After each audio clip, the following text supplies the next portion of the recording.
Hi friends, ഇന്ന് June 7 world food safety day.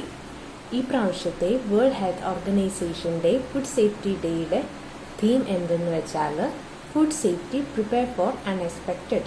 So അവർ പറയുന്നത് വെദർ മൈൽഡ് ഓർ സിവിയർ ഇതുകൊണ്ടുള്ള ഫുഡ് സേഫ്റ്റി കൊണ്ടുള്ള ഹാമുകൾ വർദ്ധിക്കുന്നു, അതിനെ കരുതിയിരിക്കുക എന്നുള്ളതാണ്.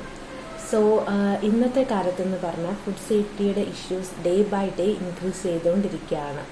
അതിന് മെയിൻ റീസൺ എന്ന് വെച്ചാൽ എല്ലാവരും ഇപ്പോൾ ഹോട്ടൽ ഫുഡിനോടാണ് കൂടുതൽ താല്പര്യം കാണിക്കുന്നത്.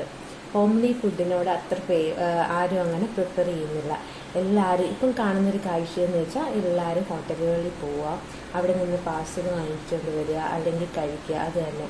അപ്പോൾ ഈ പാർസലിൽ നമുക്ക് കാണാൻ കഴിയും, അതിനകത്തൊരു കൃത്യം ഒരു ടൈം എടുത്തിട്ടുണ്ട്.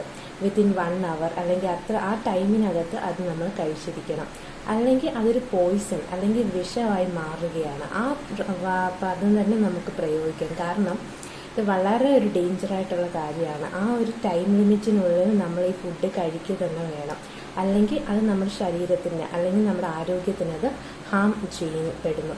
അത് നമ്മളെല്ലാവരും ശ്രദ്ധിക്കേണ്ട കാര്യമാണ്. അതുപോലെ എല്ലാവരിലും ഈ ഫുഡ് സേഫ്റ്റിയെക്കുറിച്ചുള്ള അവയർനെസ് നമ്മൾ കാണണം. അവയർനെസ് അത് ഫുഡ് ഇങ്ങനെ നമ്മൾ കഴിക്കുന്ന ഭക്ഷണം അത് സേഫ് ആയിരിക്കുക, നമ്മുടെ ആരോഗ്യത്തിന് നമ്മുടെ ശരീരത്തിന് അത് ദോഷം ചെയ്യല്ലേ യാതൊരു വിധത്തിലും. അതിനുവേണ്ടി നമ്മൾ അത് എങ്ങനെയൊക്കെയാണ് ഇത് ഫുഡ് ഡേഞ്ചർ അല്ലെങ്കിൽ അത് വിഷമായി മാറുന്നതെന്ന് എല്ലാവരിലും ഒരു അവയർനെസ് ഉണ്ടാക്കിയെടുക്കുക. ഈ ദിനം നമ്മളെ അതാണ് ഓർമ്മിപ്പിക്കുന്നത്. Thank you very much.